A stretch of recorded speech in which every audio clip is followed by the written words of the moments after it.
Welcome to the Beat Goes On podcast. I would love to welcome Samantha Zink. I think the universe brought us together. Will you tell us a little bit about yourself? It's better coming from you than me. Yeah, absolutely.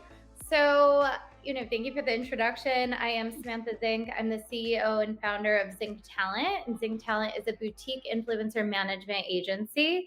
Aside from Zink Talent, I do have a podcast. I'm actually coming up on my 1 year mark, so very Oh, exciting. congrats.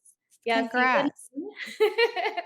That's a lot of dedication. You guys have no idea to run a company and to stay in it and with the podcast is a lot of work. Oh, So yeah. And I'm writing a book, which is I just saw crazy. that. Yeah, so a lot of things happening, all exciting, and yeah, I'm looking forward to chatting with you further and just sharing more insight into everything. And I guess for context, I live in Los Angeles.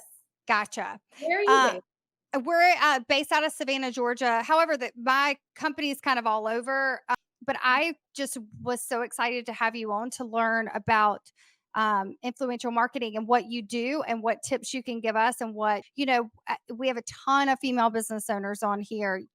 Tell us, give us some knowledge. Yeah, it's kind of funny. When I went to college, I never thought that I was going to be a business owner, and that was never the plan. And I never felt inspired to be a business owner. And I Mhm. think a lot of us growing up, we were never really taught that, especially in college. It was like pick a Mm-mm. major and then you're going to get out, work for somebody, and then that's that. And I did just that. I graduated, I Mhm. moved to New York City, I was in fashion PR. I climbed the corporate ladder, jumped from agency to agency. It was very much so the devil wears product. I mean, Mhm. product. Oh, wow. I Oh, cannot. so Um, you had a boss like that? yes, You it was poor like thing. spot on, spot on. It's Man. crazy. And you know what? It was very toxic, but I do feel like it helped me grow as a person and Mhm. gave me tough skin. And the thing with women powerhouses like that, they are sort of like traditional, they are a bit older, and so they don't know how to be like loving and caring. And I think just in recent years things have shifted, right? Mhm. Absolutely. We move and train and work with people and have like empathy and kindness, but New York City in the 90s wasn't like that. Mm-mm. It was like these women powerhouses. We're not going to be friends, you're not going to know me, you're going to basically work your way up to be anything in my company and prove yourself. And that still sort of carries on to this day. It's just a New York City thing, a fashion PR thing, but it's a dying breed because Yeah. Let's obviously, hope so. yeah, but that was my life, and I just didn't know anything else. I was like, okay, this is it. I was living paycheck to paycheck, and I just sort of accepted this to be my reality. I started working with influencers. It's kind of funny because if you're a business owner, you sort of pick up on these traits before starting your business that like Mhm. an aha moment of like, oh wow, I was outspoken and I was a leader. And it was almost like you're a black sheep in the company. And especially Mhm. the companies that don't want to hear you out and don't want you to voice your opinion, because there's so many companies that are like, hey, we want you to be a thought starter and we want you to share how you're feeling and help grow the company and give us ideas. And then as soon as you do so, they're like, well, no, we're going to go with my idea anyways, or the client's idea. Yeah. All that work and creativity for what? Yeah, I mean, it was just crazy because I'm like, why even have these brainstorming meetings if you're not going Mhm. to listen to the people that are doing the work and Right. experiencing the feedback? So I was always pretty outspoken in the agencies, and I was like, I love learning from people. I do. Mhm. That's how you evolve, that's how you grow. That's how I was able to ultimately start a business. So but then I would speak my opinion and it just, I don't know, no one would listen to me. That's And frustrating. I was even let go of a company and they were like, we just don't have a need for you anymore. And I'm like, it's a public relations agency. I'm a publicist. There's, like something's not adding up here. Right. They just wanted me to kind of just do what they wanted and not speak up. And so I went to a different agency and then I worked with influencers in social media a bit more. Press was dying down, influencers were on the rise. This is around 2017. and it was New York Fashion Week. I was very exhausted. And I'm on the subway, and it's kind of a crazy story because I feel like some people are like, okay, I want to be a business owner. I want to do this. I was just on the subway, and the universe planted the seed in my Mhm. mind, manage influencers. It wasn't even like be a business owner, it wasn't anything like that. It was like Mhm. manage influencers. I was on the brand side, and something in my intuition was telling me to jump to the other side and start it as a side hustle. That same day I went back to the office and I started creating my brand. I didn't even know what that was or looked like or Yeah. anything. And that was the first day. And then, rewind, I mean, fast forward to now, uh, Yeah. 5 years later, I have employees, I have clients globally, around 55 clients. We're growing Awesome. rapidly.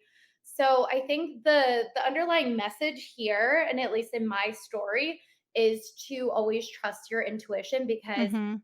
you don't know. I didn't know I was No. gonna be a business owner, and then I was like, all right, well, I have this feeling that I need to do this and I need to take action towards this idea. And I love that you were in the corporate world and, like, it wasn't resonating and you were trying to force it. You're trying to force it and do the college and the right thing, and I love that that came to you on the subway.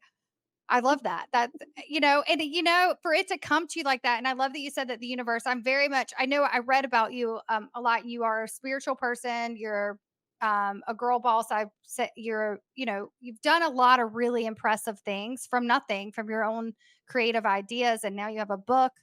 And the book's not published yet. No, we're just beginning stages. Yeah, So we have good. a solid year until it'll be published. But It's still keep me in the so loop because I really want to support you with that because I thank you. mean, writing a book is a big deal. And to have a podcast and to also be running a company with employees, I mean, that is super impressive. So you definitely have to keep me in the loop with the book. Missy, my podcast producer, is always like, "You need to write a book." I'm like, "When do I have time?" So when I found out you wrote a book too, I was like, I can't wait to have her on. I just need to see how she juggles all of this. It's super impressive. Yeah, I mean, I don't even know. You'll have to come like circle back with me in a few I months. No, I will, and I I'm gonna support the podcast in the meantime because you have a lot of great. I like to have female entrepreneurs on here. Obviously, that's why you're here, but you do the same. So I think it was just meant to be that we cross paths.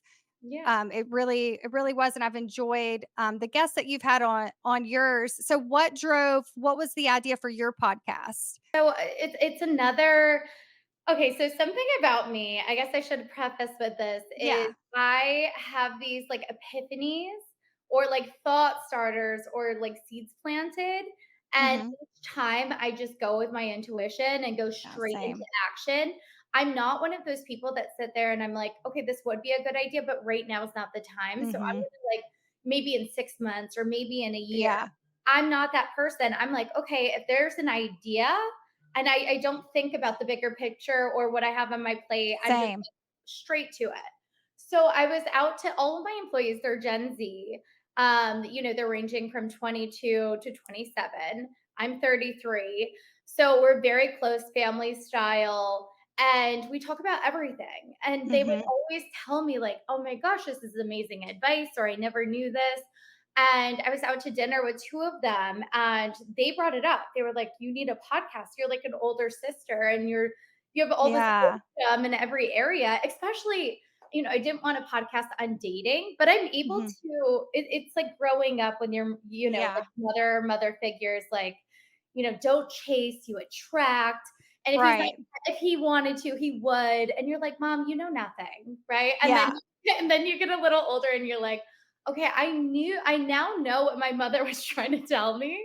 And I love that you're such you're a business, a company owner, a podcast producer. I love that you'll be vulnerable and talk about dating. That's hard to do. I do it as well on this podcast. I'll have my solo episodes where I talk about, my things that are going on with me too. So that takes a lot of vulnerability and courage.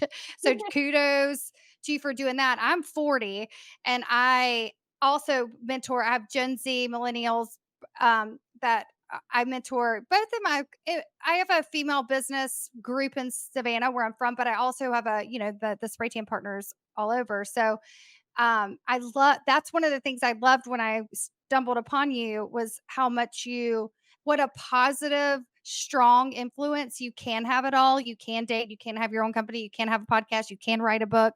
I mean, it's you're setting a very good example for women, and we all need those because you don't learn this shit in college. You You don't. You none of it. You don't know. I mean, you and I tell them too, I'm like, they're all in their 20s, and I'm like, I wish there was a better answer, but it's not going to get like better until you're 30. And then mm. that's just that. And then it's a whole world of different problems, and don't even get me started. I'm Oh, only yeah, you need to shift into other problems. Yeah, I mean, the problems never end, but I guess I never realized how horrible your 20s are. I oh, loved it man. at the time. Then I turned 30 and it was like, I now know who I am. I have more respect for myself. I'm more driven. I have hobbies, priorities. I don't deal with things. I'm a big respect girl. 20 in my 20s, no, I don't no, none of those qualities. I was just you're kind of just feeling yourself out and figuring it out and And it's that's okay. It's okay. And I hate that people that women in their 20s think that they should have it or anyone in their 20s for that oh, matter, think that they should have it figured out. There is a lot of pressure. mhm, And I also loved what you said about, New York, like, that it's a pastime, like, there you can be kind and loving and lead with love, but also be a leader, which I love that you're proving that and all of the things that you're doing, a book, a podcast, and the way you're running your company, and I love that you're running your company and leading with love as someone who deals with influencers and influencer marketing because it can be a rough business. So I mhm. love that there's a strong, beautiful woman with compassion and empathy and kindness doing that. So that was one of the things I was really impressed. I stalked you. I've been stalking you. Yeah, I know, you're so sweet too. I mean, yeah, Well, it's a it's breath of been fresh air. It really is. It really honestly is. yeah, well, thank you. Yeah, I don't know, kind of going back to my 20s and working for people, I did cry in the office and there Mhm. was a lot of, just toxic competition. We were over promising and under delivering to our clients. And then it just was like everything was going wrong. And it was Mhm. always an emergency, a state of an emergency at all times. And I started my business and I'm like, who wants to live like that? You know, Nobody. I So don't how do you deal with the struggles of business now? Like, I'm sure that set you up. Those struggles and that treatment and that craziness probably set you up to be able to handle your own business too, though. You gained some, you had some thick skin. And, how do you give advice to someone? Because we both own companies now. Like, what advice would you give? I like for people, my business partners, I like for them to hear it from women like you, 33 years old, kicking ass, like on those days that even owning the business is rough, like what do you do? What do you do as a business owner to like take that deep breath? But then what do you do also on your personal level? Because how do you juggle it? Like, what is your like go to? So, 3 words Mm-hmm. that I live by, and especially now more than ever, all is well. And that Mm-hmm. has saved me in every situation. There's things that are gonna go wrong in every area of your life. And either you can like really like let it take control of your life and stay in that negative energy. And then once you're like, my life is horrible. This of course is happening to me, Mm-hmm. basically like attracting all that negativity and negative energy, more things are going to spiral and go Mm-hmm. wrong. I sit with myself and I'm thinking, all right, that happened. I could scream. I could just Mm-hmm. close my laptop and go have some cocktails across the street. Or I could just say, you know what, all is well. Tomorrow's a new day. We're going to get through Mm-hmm. this. And I don't act with emotion. So, Mm-hmm. one of the best qualities of any like CEO, entrepreneur, businesswoman, or man, you don't act with emotion. Like you're running a business. So, you Right. can't be upset, you can't be depressed, you have to sit with it and move on, move forward. Mm-hmm. You have to have that thinking ti it's the I call it thinking time, like, move through it, stick with the business, stick with the facts. Exactly. I mean, there's too much to lose at this point. Mhm, So, even if something is going wrong in your family or mhm, dating or just even outside factors to the business, when you have employees, when you have all these people, clients, all these people relying on mhm, you, you can't just go haywire and let something take control of your life. You have to like sit with yourself. There's nothing I can do to change this. Maybe you need a day and you pull in your COO or somebody who can really like oversee and just be like, listen, I need a day. I have to take care of stuff. Then you got to go right back in and you got to yeah, figure it. And that's yes, you signed up for this, right? Like, exactly, you didn't come this far just to come this far. You gotta yeah. I So it is what it is. That's really good advice. One of my favorite mantras that I listen to when I'm in my chill moments, Mhm. one of the favorite one is, and all it is a woman. I'll send it to you. Is a woman singing "All is well." Like Wait, really? all will be well. Yeah, I'll send it to you. It's she just and she has the most beautiful voice, but it's just over and over and over. It's this calming music, and I on those days, sometimes I just get in my car and play it. So I think, and that's it. I have five of my favorites, and that's one of my favorites. So I love that you said that. Yeah, I have Um, chills, that's amazing. And like, you don't really think of it being so substantial, like, all is well, what do you mean? But no, like, sit with it, really feel it, mhm, ground yourself with it. And I've learned with, like, any tragedy in my life and, things have gone wrong. I don't have mhm. lucky girl syndrome. I don't really believe in that. Things have gone wrong. Things will continue going wrong, but I can't change it. I can't Mhm. dwell and be depressed or let anxiety take over, any of Well, it those doesn't help anything. yeah, it Anxiety doesn't it do does it doesn't do anything. It serves no purpose anything.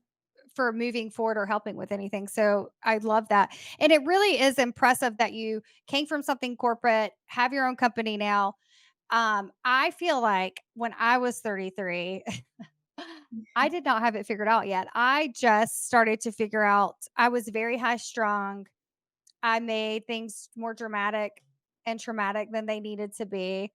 And Mhm, so it's really I had to learn through trial and error of emotional stress that I caused on myself with my own thoughts, how to push mhm. through and get past that. So it's really impressive that you have that. You're a great mentor to these Gen Zs and they should listen to you. At the same time, like how do you feel about the work ethic of the 30s versus the 20s these days? Yeah, so when I created my company, I did not follow any guidelines. I Mhm. knew exactly what I wanted, and I'm like, "You can't compare it to another talent agency," because I didn't look to other talent agencies. I literally just, like, took what was in my head and implemented it. Mhm. So I knew that when I was working in PR and I had a salary, I could work really hard or I could slack off, or I could be in the office, not in the office. I made the same salary. So I didn't Mhm. really have incentive and I didn't realize there was other companies that provided incentive payment options or payroll Mhm. options. So when I started hiring people, I mean, I could not pay people in the very beginning. I never had an investor, I never had loans. It was all my own money and I didn't hire until I had the means to do so.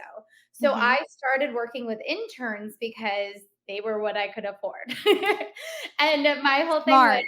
yeah, my whole thing So was, smart. hey, I'll pay you whatever was the intern like hourly rate at that time. And then I will give you commission on every deal that you book.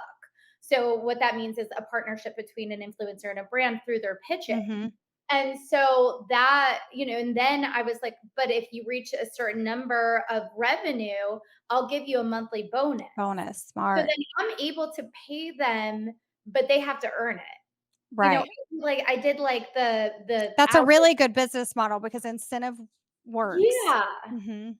So It's a really I saw, but it was like obviously I had to pay them their hourly rate, and then I just kind of added to it. So then when I'm finally able to take on employees, like really take on employees, I hired through my intern pool. So people that were interning Mhm. for me that wanted to work, I was like, perfect time. I'm gonna hire you. Here's what I'm offering. I offered them base salary, and then I kept what has always worked for me: I love commission it. and bonus. Love So it. you could be a Gen Z slacker and feel like you don't need to put in 100%. And I've had some of those, but they don't Mhm. make it to me hiring them. And then the Gen Z that really kill it, and I teach them everything I know, and I train them. No one else trains in the company, just me. And I train them to be a hustler like I am, and I was at Mhm. that age as well, just being in New York City. And I'm telling you, these girls make a lot of money because I give them the opportunity to. Yeah, I love that. I love that so much. You're taking your success and teaching it and becoming more successful. That is very inspirational, but I love that you're like your setup kind of takes the headache out of it. Like the way that they're paid and the way that they work, they really can't be slack because it affects them. Exactly. Like, But in the same token, I teach them how to work efficiently. So I'm like, right. if this You have the is proper hard, they're training. doing it Mhm. wrong. Um, Yeah.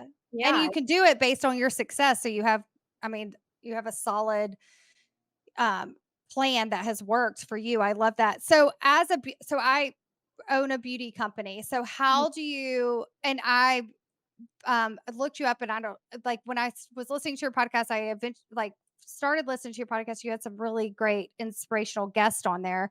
Um, well, how do you connect with a beauty company? Like for instance, like mine, a self tanning company. mhm, I have a lot of friends in the beauty world, which I would love to connect you. I think this is why I get on here and do what I do. I love connecting female entrepreneurs with others and us all just helping each other and supporting the other. So, how let the business owners know out there that are looking, that are kind of clueless, how this works and what's the best way to do it. Because I do know we get hit up a lot in emails and on mhm. social media about it. But I trust you. I've read about you. She has great, um, she's solid. And I would love to know like what, if you could give us some advice and what, like let us know like what you could do for us as brand owners. Yeah, absolutely. So I think now more than ever, the influencer space is saturated. We Mhm. have Instagram, TikTok, a lot is happening. Everybody has a following these days. Everybody's a creator. So I would look into if you're pitching influencers slash creators, look into them. There's a Mhm. lot of small businesses that don't know, like, hey, maybe I need to take a look at the insights. What this Mhm. means is like they have a business profile. You want them to send over their audience. You want them to send over their engagement, everything that they can only see that you don't have any visibility to. Make Mhm. sure that aligns with what you're trying to pay them or offer them, as well as their following, because you don't want them having fake followers. Make sure that audience makes sense for you. If you're Mhm. trying to target women, but then you have this like cutesy girl in a bikini all Mhm. the time, and then you're like, whoa, 90% male followers probably isn't a fit for what Yeah. you're trying to market.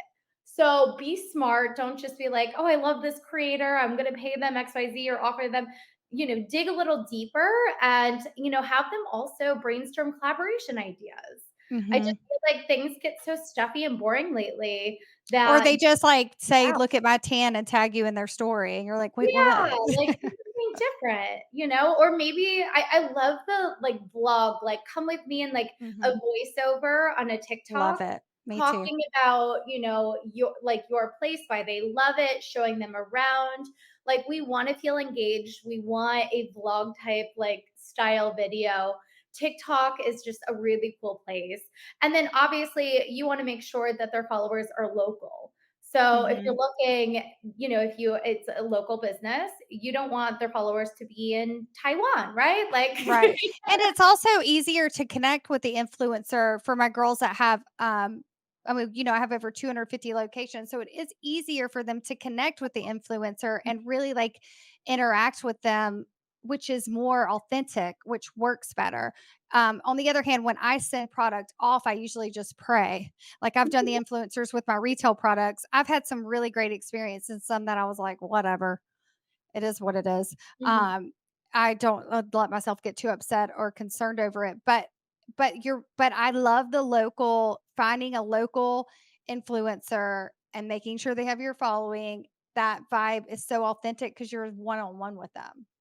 Yeah, absolutely. And then if you have another great idea is if if it's a local place, like maybe have an influencer host influencer friend Yeah.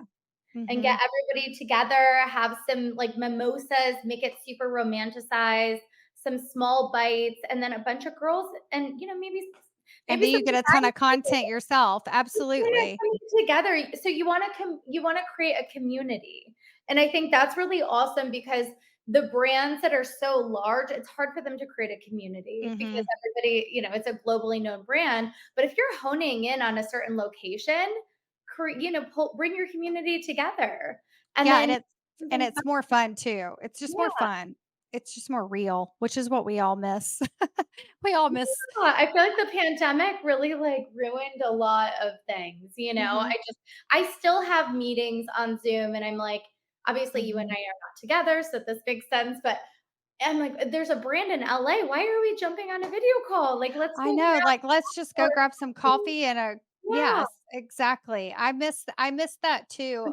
Um, I do appreciate it for situations like this, but you're right, we're missing it, and if there's a local business, that's such a good way to do it. But I even still collaborate with my local for the brand for the retail products. Mhm, I'm based out of Savannah, so it's been years. I've been here years. So our product, like today in the store, two of the products flew off the shelf and we're not even in season because of my brand awareness here because I'm based out of here. So my mhm. brand is prominent here. They're going to buy Beat Tan over St. Tropez because my community is proud of me. So I'm just backing up your community vibe. Like I might not be the biggest in the US, but will always love and appreciate my community and that will never get old for me. As big as I want to get, that will never get old for me. I miss them. I miss my community when I'm out and about at trade shows and meeting. I've missed that love and that adoration from my community who watched me grow. People really do like to watch people succeed. It's fun to watch other women thrive for most us women. No, absolutely. And then the thing too is like I read somewhere recently that a lot of brands are like, maybe they don't want to just like rely on influencers and then they're Mm-mm. prioritizing their consumers. Yes. So like because like what they say about your product or what they if they're using and posting, it doesn't have to be an influencer. Like if Mm-mm. you're connecting with the community where you live or where you have your business, like it could be a consumer. It doesn't have to be someone with a million They followers. know 100 people you don't know.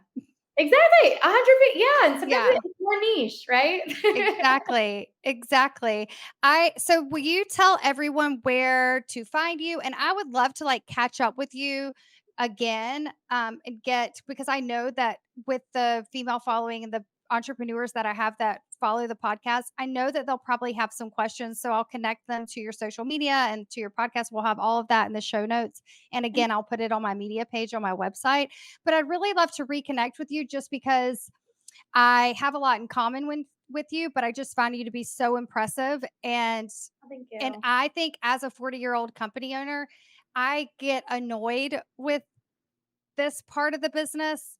And you have made it just talking to you, it sounds fun and more refreshing, which I think we all need to hear sometimes. It's just good to not be sold. It's good to just get some good advice and just have this authentic connection and want to work with someone. It does get frustrating. You like you said, it is saturated. So it's nice to have a voice of someone who's knowledgeable and knows what the heck is going on. Yeah, thank you, and that's my number one thing too is there's so many people that are hush hush in this industry that I'm Hmm. like, if you wanna know what rates should look like, you wanna know what to do, what not to do, I am like my friends say this about me, I'm a little too vocal, Yeah, but same. it's okay. Well, I think it's good karma. I really find that it always comes back. Yeah, It always comes back and there really is enough to go around exactly. and there's nothing better than trust. And when someone trusts you like that, earning that is so important as a company owner. And I think you've done a really good job of that. Thank you. Yeah, and it's really nice chatting with you and You like too, you female too. founder to female founder. We have to support each other and Yes. just grow together, help each other the best that we can. And it's always great, like Yeah, I connecting appreciate you and coming having on. discussions I and everything. Yes, I completely agree. And I so appreciate you coming on. And I will be rooting you on and sharing all of your stuff. It will have all of her where to find her in the show notes. And I encourage everyone to listen to all of her episodes. And we'll wait patiently on the book. But follow her social media. Impressive woman. I'm so happy to have had you on here. Thank you. It was so good chatting with you. All right, thanks.